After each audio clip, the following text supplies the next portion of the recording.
Hello, everybody, and welcome to another edition of the Market Down Podcast. My name is Nick Cummings, joined this week by Danny Hernandez. And quite frankly, there is really only one thing to talk about this week, and that is WWE's merger with Endeavor. So Endeavor and WWE have merged at the behest of Vince McMahon. Endeavor will be the majority stake in the new company, with WWE and Vince being the minority stake, so under 50%, obviously, for Vince. But this was a huge deal. WWE was valued at $9 billion. UFC, which is what they're really combining with under Endeavor's umbrella, Endeavor having a lot of different fingers and a lot of different pies, that was valued at $12 billion. So this is a $21 billion deal, which is huge. So Endeavor's CEO is Ari Emanuel. He will be still, obviously, Endeavor's CEO in the future. Vince will continue to be the executive chairman of the board and the majority shareholder of WWE. So nothing changes for Vince, which is nuts, but okay. Nick Khan will now take over as WWE president, which is the same title Dana White has in UFC. So essentially, he's running the show on that end. But Danny, there's a lot to this. Obviously, it's insane. For the first time since he bought the company from his father, Vince McMahon is not in charge of WWE, and we'll talk about how that's going to affect all the creative stuff in a bit. But what do you think this means in the near term future as this deal goes through for WWE, and I guess for the lack of a better phrase, combat sports and sports entertainment as a whole? Well, I think UFC is about to get a lot more entertaining, a lot more sports entertaining, I should say. But oh man, did you? To McGregor and Colby Covington. Well, now they feel vindicated. They're like, yeah, I've been stealing my fucking shtick from this place, and now we work with them. But do we ever really think we'd see this day where Vince sold the company? And even that, I mean, he couldn't fully let it go because of fucking course he couldn't. But like, I really am so shocked that we're at this point. I really thought he'd die first, and I didn't think he was dying anytime soon. So the fact that we're here is insane, and the fact that he's still such a huge part of it, despite everything that happened last summer, is very wild. I think that the real person to talk about here, and not really, because you gotta talk about Vince, because the dude's a freaking maniac, for better or for worse, and a lot of times it's for worse, but sometimes it is for better. The real star of the show here is Nick freaking Khan, man. This dude has come in and flipped that place upside down. He's doing his own combat sport right here. This dude is fucking ruthless, man. He has stats I don't think anyone in WWE can measure up to, bro. No one's batting averages matching this guy. This dude is insane. Like, what, this almost feels like it's too easy for the guy. Ever since he's come in, they've become $1 billion company. They've reached this insane level. They got that insane Saudi deal. They're getting all these great contracts, and the sale was never in the works before this guy came. I can't say that with full knowledge of the situation, but just based on feeling, like, I don't think this sale happens if Nick Khan isn't in this company. And, if there's one thing a Khan knows, it's wrestling. No matter how you spell Khan, with a K, with a C, doesn't matter. Those people know wrestling. Are Khan fans, whether it's Tony or Nick, are they Connies? I feel like that's got to be the name we call them. I thought there would be the Con men, but perhaps that's what we should refer to them as. No, they're like workers, would be the con men, like the people who work right under them. Those are the con men, but the fans, they're just connies, which is hard to say because, it's mispronouncing a word, but Vince, I really never thought we'd get to this point, right? Like, did you ever really think, like, in all this time that we'd actually see this day, would Vince be alive and part of it? I thought we'd have to drag him kicking and screaming, like pull it away from him kicking and screaming, you know? Well, I always assumed we are going to drag Vince kicking and screaming to the grave. I mean, his mother, Yeah. I think, just passed and she was 107 or something insane. So I always assumed the genetic jackhammer was going to live to at least be maybe 120 years, maybe 130. So it is weird. You're right. Like when they brought Nick Khan in, and for people who don't know, Nick Khan used to be one of the top guys at CAA, which is a talent agency. They represent a lot of people, some of them in, sports, like players and stuff, coaches, and then people on like ESPN. CAA was a huge part of ESPN for a while. There was a point in time where almost everybody who worked for ESPN was rep by CAA, including Nick Khan. So he came in from that world to WWE, and it was always to facilitate this deal. Once that happened, I kind of like everyone kind of knew like, okay, they're going to look to sell. And obviously we've had almost years now of rumors and reporting on it. But we say like we thought Vince was going to be taking kicking and screaming out of here, but he's not fucking leaving. He went full blown Leo DiCaprio, Jordan Belfort. I'm not fucking leaving. The show goes on because he's still chairman of the board, Mr. McMahon. I don't know how the fucking hell he managed to pull that off. Probably because it's a merger and not a full-blown sale to somebody like Disney, who would have just gutted the place, including him probably. But he's working with people that he has apparently a business relationship with. Him and Dana White, they are very similar people in a lot of aspects, and I can get to some of that in more in a moment. But like, it's not surprising to me at least that Vince went this route, and I'm sure Nick Khan had, I don't want to say instruction to do so, because this is still a very solid deal for the people at the top. Vince, I think I saw he's now worth like $3.1 billion after this deal, so obviously he's making out fine. But they both got the sale, so to speak, even though it's a merger, and Vince gets to say in charge. It's the best of both worlds for this man. And despite everything that he has done and everything that's come out in the past year or so, and despite him dyeing his hair and growing a mustache and looking like a coked out Vincent Price, like, he wins. He still comes out on top. It's amazing and insane and annoying all at once. I mean, there's a lesson to be learned here for sure, and that is there are no such thing as consequences if you have money. Yep. And hey kids, if you're from Long Island, there's no such thing as consequences. You could do whatever you want. It's totally fine. But it's funny because, like you said, Vince gets the best of both worlds. He gets to keep his position because, all the Vince stuff. Oh, actually, no, I'm not going to speak generically on the Vince stuff because there's a lot more to it.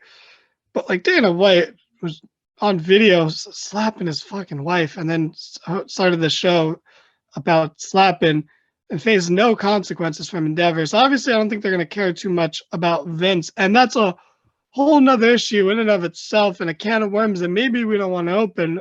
But I might on another side. yeah, I think it's at the very least worth the peek, But it's crazy because I don't think they're going to do anything about Vince.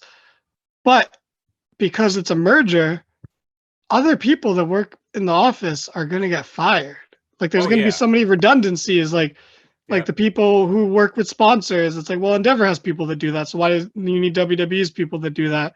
Like there's going to be so many like double jobs, and it's like, well, we got to cut costs here. Like why would we have two people to do this one job? So and that's going to happen a lot. So a lot of people are going to lose their jobs, and hell, maybe a certain talent will again. It is that time of year. April's a scary time to be a talent. Imagine not making the WrestleMania card and thinking that's going to be the worst part of your year, and then you get fired in the same month. Or imagine making the WrestleMania card and you still get fired in the same month. It's happened before. Yep. Imagine if you're any of the stars that came back since Triple H took over. Like, I only feel slightly bad for them as humans because they don't deserve to lose their jobs again. but like you knew what the ship you were getting on, like, uh, you thought the captain was different, but the Black Pearl is still the Black Pearl, Uh, but it's interesting because there's so many people that this affects, and there's so many negative trickle down effects that could happen from this, and you know, hey, good luck to any of those people. I don't envy a lot of people's positions right now. Yeah, obviously, anytime you have a huge corporate merger like this, like you said, there's so many redundancies in things like advertising and such that people will more than likely lose their jobs. And it's sad. It is part of, the corporate business world. And, I don't want to say it is what it is because it's bullshit, because 95% of the corporate business world is bullshit to the regular person and how it affects them. But it is going to happen. We're probably going to see a lot of that news coming out, and it's to cut costs and, like you said, redundancies and da da da da. I am interested to see though, like billing WWE and advertising it versus UFC is very different. So perhaps maybe they'll keep on a few more people than we expect from both departments, just because of the differences of trying to sell the two. But that remains to be seen. As for the allegations with Vince and Dana White, that leads into two very interesting conversations. One, obviously, the fact that after everything with Dana happened and his wife and the video of him hitting her, it was very, very obvious and odd how Endeavor kept quiet, UFC kept quiet, and honestly, and this is a big deal, for a very long time, ESPN kept quiet. ESPN is a corporate partner of UFC. They have a huge media rights deal with them, and they have the exclusive rights, to all the pay-per-views. They are on ESPN Plus, and they have a bunch of fight nights and whatever on ESPN, and you can watch a lot of the UFC-owned minor league MMA promotions on ESPN Plus as well. And they all kept quiet, and this was probably around the time, I have to imagine, this was being negotiated. So you can kind of maybe see why a part of the reason to keep quiet was, hey, we're bringing in another guy with a lot of allegations against him and a lot of, baggage. So we got to keep quiet about this too, because we don't want to be merging these two guys together with all of this baggage out in the open like that. Now, obviously, eventually ESPN started reporting on it, and a lot of different, Dana White, that is, and a lot of different outlets had been reporting on it as well. It's just, ESPN is the worldwide leader in sports. So it was an interesting dynamic just to play out like that. I don't know how much of it is related, but just looking at it from afar, it's very interesting to look at. As for ESPN itself, Danny, now we kind of come into the media rights things here, because, like I said, UFC has this media rights deal with ESPN. WWE currently has their deals with NBC Universal showing NXT and Raw on USA Network. They have the deal with Fox for SmackDown on Fridays. And then they have the Peacock deal, which I do believe is separate from their other deals, because I think Peacock, as far as I know, Peacock owns the rights to the WWE Network and the pay-per-views for a while now. I think that was a 10-year deal when it was initially announced. But the TV rights deals in terms of Raw, SmackDown, NXT are coming up. So it's going to be interesting to see how this all plays out now that Endeavor has stake of this company and they already have a deal with ESPN, while WWE has deals with Fox and NBC Universal. Yeah, I mean, I think regardless of any of the outside circumstances, I think Fox were always gonna not re-sign, or at least ask for a way lower price, because I don't think they ever got what they paid for initially. They weren't getting 3 million, 4 million viewers like they wanted. They were, doing better than Raw because it's cable television. But yeah, I was gonna say it's network versus cable, so obviously those numbers are always different. But yeah, but it's not the product they thought they were getting. Which I don't know why they thought those numbers, how much they could have made those numbers spike, especially quickly. But they never quite did it. So I always thought Fox would be a little fishy with their next deal. Or not fishy, just a little maybe more catty if we're gonna stick with the animal thing. Well, And try we to all get a little know. less money. Yeah, we all know the way to spike ratings on the first episode is have Kofi Kingston immediately lose his newly won title to Brock Lesnar, and then have Yeah. Cain Velasquez come out and have that go nowhere in Saudi Arabia. That's the way Yeah, to there do we it, go. kids. Wait, I don't know. Is there another black WWE champion that Lesnar can beat? Like, I think he's running out of options. Can he go after Bianca? Is that possible?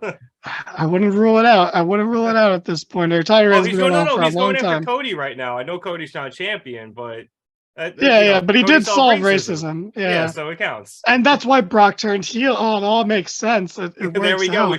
We figured out what happened on Monday, everybody. Maybe Raw wasn't so bad after all, I guess. But no, I always thought the Fox deal was going to be a little trickier to negotiate because I just feel like they were never going to be fully satisfied with what they got. I think USA will do anything to keep Raw.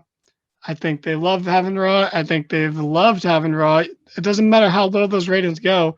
It's still higher than like reruns of like Burn Notice or some shit would do. Oh, I You miss know, Burn Notice. I don't, but I miss the commercials, and I miss when there would be like Big Show, someone would be on it, and they make such a huge deal of it, and like He was on. he's in the show for 2 minutes. He was on Psycho Bunch. Him and Cena were on Psycho Bunch. Yeah, I was always, I feel like one of them was in Monk. Like I don't know. It was Big Show a lot of the time, honestly. Yeah. But so I think they're gonna work something out no matter what. I don't know if they still want NXT at this point. I don't know who's gonna want NXT at this point. It's I think NXT thrived a little better on the network. So it is a little interesting because I guess we see stuff like this with like movies, like maybe like some Disney movies that had deals with Netflix before Disney Plus came out, so they weren't able to be on Disney Plus for a bit. So we might see some stuff like that, but I think no matter what, Raw stays on USA, but I think the rest of it's up in the air. Yeah, I have to agree with you on Fox, and not just because I don't think they were getting the ratings they were expecting, but if I remember correctly, that deal was signed, and then afterwards came the merger of the WWE network into Peacock, which is obviously owned by NBC Universal, which owns USA. So they were having to be advertised on a competitor's streaming platform, and I think they did not take that well. If I remember the reports at the time, they were not happy. So I could see them perhaps not wanting SmackDown, although at the same time, I don't know how much better they could do on a Friday night at 8:00. And I do kind of understand what you're saying about the movies in terms of like, Disney before Disney Plus came in, but I always see this more as, like a sports league negotiation rights, like when the NBA's TV rights come up or the NFL's TV rights come up, and you have CBS and Fox and ESPN and NBC all bidding, and Amazon now, they have Thursday Night Football rights. Like they all are coming in and bidding on things. Same thing with the NBA and all these other leagues.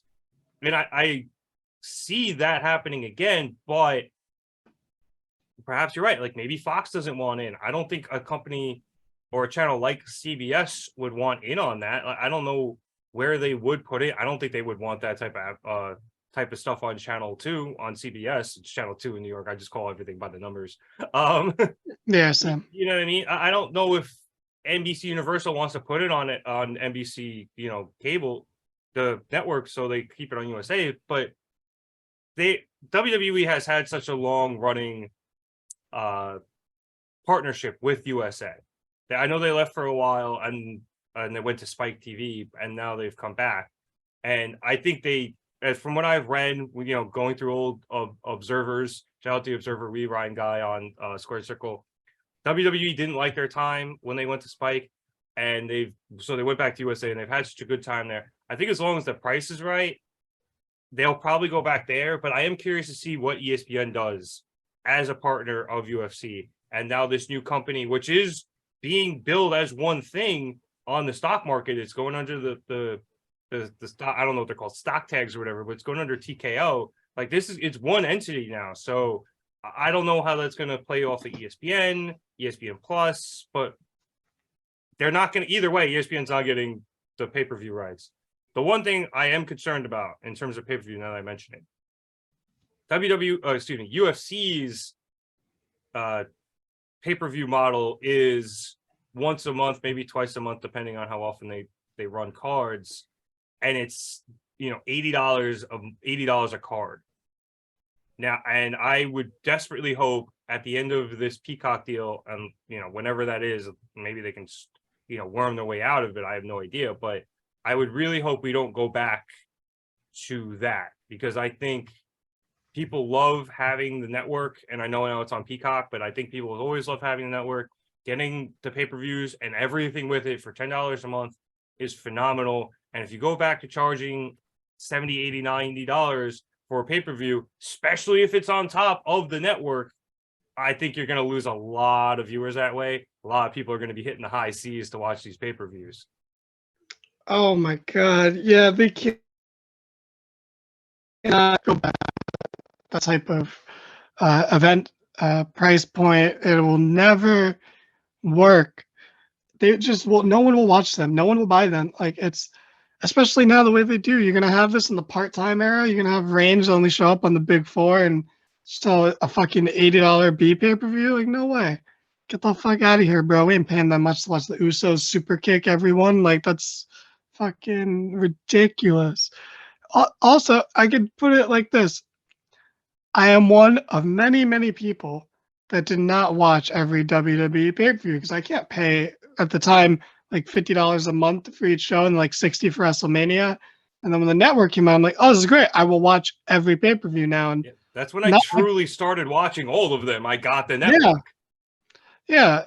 And that was what the appeal of the network was. It's like, oh, I get to watch these pay-per-views for $10 and then I can watch whatever old stuff I want whenever I want. Like, I'm not paying like $50, $70 for Backlash. Are you kidding me? Like, I wouldn't even pay that for fucking SummerSlam or Survivor Series. I pay it for Money in the Bank and WrestleMania and the Rumble, and that's it. And even then, I'd still be like, I don't want to do this. I don't want to pay this price. That would be one where it's like, all right, cool. Like, 4 of us split it, $20 each. We're not, I'm like, not just ordering this pay-per-view. They don't have it. They know, because that's why they switched to the network pricing. Because they know that's the only way they're going to get enough viewership on these live events, these premium live events. That's why they stopped calling pay-per-views, though, because they're in Peacock. They're not pay-per-views anymore. I think you can technically buy them through your cable provider or satellite provider, but like nobody does that anymore. You just get it through Peacock. It's way easier. I think they're dumb in a lot of ways. I don't think that's one of them. I don't think they're foolish enough to go back to jump to that price. You can't jump. Like, I know inflation's like a real thing right now and everything is expensive and shit, but like, you can't do that. You cannot do that. They know that they will lose so much viewership that I genuinely don't think the extra money from the price will balance out how much viewership they lose if they were to do that. So I'm not too concerned about that. It's something that's on the back burner, but I'm not too worried about it.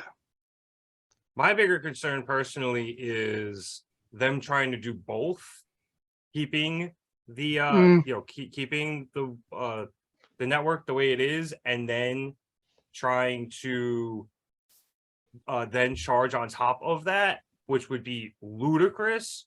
Even under, I don't know if Peacock would go for that. Honestly, I feel like Peacock would end up losing a lot of subscriptions, and because quite frankly, at this point, the way the Peacock deal is set up, from what I understand, WWE is fine. I think they got 10 years for $100 million, if my memory serves me right. It was something like that. So maybe it was 10 years, $1 billion. I don't remember, but it was 10 years for like a lot of money, if I remember correctly. And they're getting that no matter what. But I think it would be in their best interest to not piss off their corporate partner by doing that, by losing views, or by anything else. So I don't know how this is all going to play out. It's very interesting to watch. Is there anything you're looking at as we go into the future in terms of the business side of things? I'm hoping that like much of my much of the only privilege I have in my life is that I can ignore most things and not be affected by it. And I hope this is one of those things that I can just ignore, and hopefully it doesn't affect me really or my viewing experience. But I wanted to ask you a question before we wrap it up. We're filming this Thursday night. Peel back the curtains a little bit. What do you think Triple H's announcement is going to be on SmackDown tomorrow or today when this comes out? Oh, that is a good question. I did actually want to get into all the creative stuff, which we can do right after this, but I don't know. I hope it's not the same thing it was on Monday, strictly just due to the fact, because I saw some people speculating it might be that because Fox doesn't necessarily have the same viewership that USA does, and some people don't watch Raw. The brand split is occasionally real, even though it isn't as much as it used to be. It could just be that. Don't really know. I saw a baseless rumor that he could be retiring, but I'm I don't believe that one. Yeah, I don't believe that at all. I think I'm leaning towards him just being like, it's the same shit. Like, we're fine. Don't worry about it. Probably similar to what he did on Monday. That's such a Vince move, but all right. I mean, you said it. What do you think this is going to mean creatively? Because I'm hoping that it doesn't mean too much, and at most it means that they will maybe Endeavor will listen to feedback differently, and maybe they'll take it in more. I can't see this harming creative too much, but maybe if they're quicker to react to feedback, it might help a little bit. Yeah, it kind of depends on whether or not Vince is in charge. Obviously, this last week we saw after Monday Night Raw and during Monday Night Raw, quite frankly, Vince is back. He came in hot. He took control of Raw. He made a lot of changes, a lot of which were reportedly like right before or during the show. There was a lot of reports that, or not even reports, just people saw the first hour was commercial free and there was no fucking wrestling. I think there was 2 minutes of wrestling, and it was the Omos squash against Ezekiel, which wasn't, Elias, excuse me. Rest in peace, Ezekiel. We miss you. But against Elias, and that wasn't even planned. Like, they had to scramble to get Omos ring gear because he was just hanging out and catering. So if the Vince chaos is back, this could get ugly quick. I think we're already kind of seeing signs of it. People were saying, some people were reporting, and I don't know how true all of this is, but I guess a lot of speculation that people already wanted out of their contracts or were going to leave once their contracts were up if Vince was gone. So him being back, especially if he's in charge of creative, no matter how much he says he's not going to be, he's there. This could throw WWE, the talent and the product, into a tailspin. It really, really could. And one of the worst parts of it is him going on, what was it, Ariel Helwani's show that same day and being like, I'm not going to be too deep in the weeds, but I'll be there, and hey, I get it, That was actually the interview on CNBC with Ariel Emanuel where they were announcing the deal. So yeah, that wasn't on. Oh my God, even worse. Yeah, he did on fucking CNBC. that is so much worse. Holy shit! To then do that, and yeah, you can feel it through the show. I'm gonna give everyone here a live behind the scene or a recap of me watching Raw and deciding not to do the fast forward for the Raw after Mania because it was so bad that by 9 o'clock I was already yeah, there's no way I'm doing this, but maybe it's around to Mania, maybe a couple of crazy things will happen and I'll force myself to do it even though I'm tired from us reacting to Mania the 2 nights. And then the show kept creeping closer and closer to an end, and I was in my bed and I was like, I'm not even going to stay awake for the end of Raw at this rate. And I forced myself through it. And then Brock Lesnar just beat up Cody. And all the fucking morons who were just let it play out. It's good that Cody lost at Mania. Yeah, cool. Him versus Brock would have been an amazing first title defense for Cody. That would have been sick. But just the amount of rewrites. And one of the things that was taken out of the first hour was the wrestling, because there was supposed to be 2 triple threats on the show. One of them was supposed to be in the first hour. Women's matches too, right? Yeah, 2 triple threats to determine Bianca's #1 contender. And while I think the replacement that we got for at least the women's side of it, having #1 contenders for the tag titles, is just as good too, because you know what? Coming off a big win at Mania, it's okay to wait another week to determine Bianca's contender, which by the looks of it, I'm not sure who would have been, honestly. But you know, the main issue with it is that one, you took away matches, and one of the replaced it with the almost squash match, which is basically like not replacing it with the match. And then you gave him just the woman one other match, and it was the #1 contenders tag for the tag titles match, which on paper sounds good, but it's between 2 teams that lost at Mania. Why aren't Ronda and Shayna the #1 contenders? Like, that doesn't make any sense. You know, I'm glad that Becky and Lita are actually going to defend the titles like they wanted to when they first challenged for them. But why would Damage Control want to be one of the teams here? Like, you pinned the leader at Mania, which made sense because I think they're going to tell a story where they don't need Bayley. And, you know, Bayley is a whole nother thing where that might become a story in the upcoming weeks. I'm still thinking it's not, and Bayley's just being Bayley. But, you know. As you said in our chat, she does tend to just randomly tweet out emo shit. So yeah, that might not be related to anything having to do with Vince being backstage. Yeah, she fucking listens to like Pierce the Veil and garbage like that. So like it's bound to happen.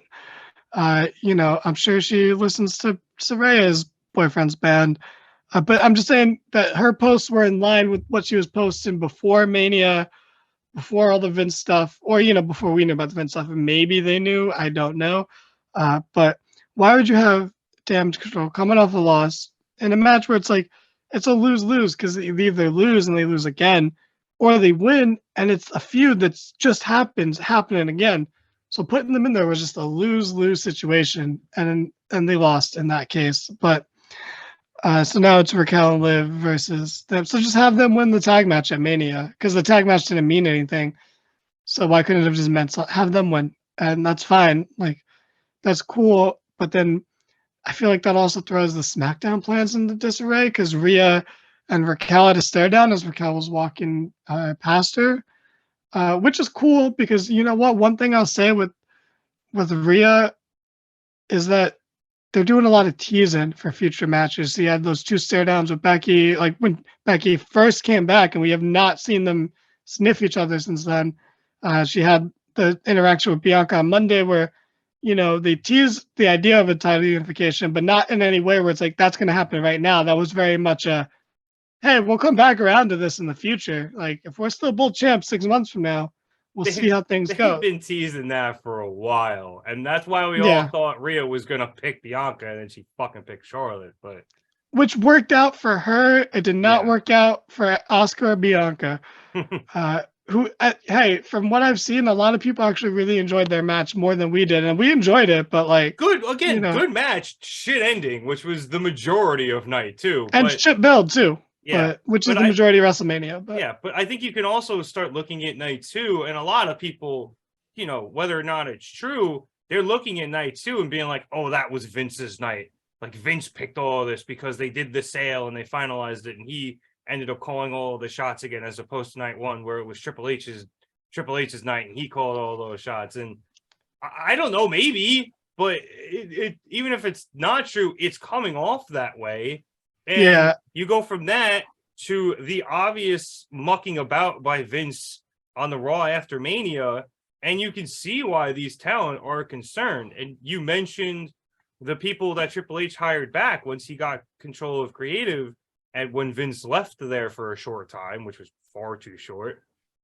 But you look at guys like Karrion Kross or Braun Strowman, who left, and they seem to be doing better under Triple H. Well, maybe not so much Cross. I don't know about him, but Braun's not doing too bad. His tag team with Ricochet is fun, so like he's not doing terrible.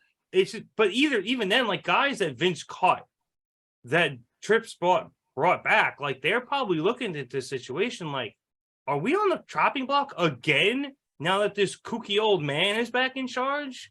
So, you know, it's got to be a very tumultuous time for this talent. And I did not mean to put a lot of alliteration on that, but it is what it is. Sometimes it just happens. But I think Braun's fine. I think Braun only got fired supposedly because of how big his contract was. So I assume if you re-signed, it was for significantly less, especially that they're not using him like they're paying him a lot of money. You know, but I think Cross had to be worried about his job either way. Top dollar, he's out of here for sure. Hey, if any of you guys somehow are listening to this, he'll find someone. But if any of you guys are listening to this, I'm sorry I'm sounding so like nonchalant about your livelihoods here. So you know, I'm an asshole. Blah blah blah. Sorry in advance. But yeah, all of Hit Row, honestly. I'm sorry. You're probably going. I'm worried about Dakota Kai, honestly. She got fired once. Yeah, but you don't get fired, you know. No, I know, but do you think that's a woman Vince would care to see on his roster? Yeah, I feel like he has. Yeah, she's Asian. I feel like he has a thing. But you know, I could see him. He could be like, oh, you're another Asuka, you know. Yeah. I could see him seeing some value in her, even if it's the wrong value. I can see him seeing something in her. But yeah, a lot of these people, you know, and hey, we said it back when it happened. Like, I would, if I was some of these people, I would let things play out a bit before jumping back, you know. But the thing is, with the night 2 stuff, I don't buy into that really at all because allegedly the Cody stuff had been planned for weeks. Also, still stupid. You know, Vince is the one who brought Cody back. So I don't think that would be. And now I don't buy into the theory that Triple H is like, oh, well, you smashed my throne, so fuck you. You know, I don't believe that. It's fun to joke about, and I will from here on out. I will joke about that. But LMAO Cody. Oh, it was the best sign ever. It like genuinely almost made me like okay with everything. But like I don't actually buy into that, but I do believe that like Vince did want Cody to be champion. Maybe we would have got the same ending, maybe we wouldn't have, but I don't really believe the night 2 stuff. I just think the 2-night WrestleMania doesn't necessarily work creatively, and that this kind of thing is just gonna keep happening no matter who's in charge. But you know, when you're not sending people home happy on night 2, you're also just running that risk regardless. Yeah, I think at this point, and this is a bit of a different discussion. The 2-night WrestleMania thing is strictly just due to a time thing, because you know we were at that WrestleMania in the Meadowlands. It was so fucking long. We were all dead tired by the end of it, and it started pouring rain. So this is more of just that we got to break it up because everybody just gets so exhausted. Were you on the train? I was waiting for the train. Yeah, I took it back. I was staying with my friends in Manhattan. I wasn't living there yet. And we were driving. We pulled over for a few because it was like you could not see. Yeah, we pulled over. There was a couple cars that did it too. So okay, like we're not alone here. But it was wild. And you know what's funny is one of my friends was there. He's like, "Yeah, we left the second the bell rang, and he was home in like 30 minutes." I was like, "Fuck you, dude. Fuck you." It took me 40 minutes to get out of the fucking parking lot. Like, that shit was. That's anytime I go to a Jets or a Giants game and I drive with somebody, I just hang out. We hang out in the parking lot for like 40 minutes and then leave and just you know, throw the football around, have some food. You know, if you're not driving, have a couple more beers. It's way better. But I do want to get back to the talent and their contracts, because looking at UFC's model, a lot of times when fighters get too big and they demand too much money, UFC will let them go. We just saw this recently with Francis Ngannou, who was a champion in the company. He held the title. I forget which one, excuse me. I don't remember what his weight class was, but he held the title in the company, and they let him walk after a win to retain his title because he wanted too much. And he was like, well, I'm not budging, so fine, fuck you guys. And he left. And I don't know if he's going to Bellator or One or wherever he's going, but No, now that WWE has merged with them, he's going to come back at the next UFC pay-per-view and hold out his title against whoever the new champion is and be like, your title's a fake title, and they're going to do a Punk Cena thing from 2011. That kind of happens sometimes with the interim guys, but it'd be really cool if it happened to Cena Punk style. But I doubt it because it's a cost move. And my big concern now for WWE talent is the same thing, where I would hope that should people get too expensive, they don't just let them walk. Now, granted, obviously, there is a much bigger and more viable competitor in AEW than there is to UFC. Bellator is the next biggest MMA promotion in America, and they are not nearly as big as UFC. Solid promotion, but they're more like Impact to WWE than they are AEW to WWE. So it's a little bit different, but I would just hope that even like the middle class, so to speak, of the talent there, I hope, if their contracts start getting a little too big, they don't just end up not getting renewed. But it's going to be a very, very interesting thing to see how that affects the talent, both creatively and in the free market here. So there's a lot going on. If you have anything that we haven't covered, Danny, that you'd like to throw out there before we end. I can't wait to see the Good Brothers back in AEW. With Jay White and Juice Robinson reforming their new little Bullet Club. Are they even under contract? Like, I know we don't go on tangents here, but are the Good Brothers under WWE contract?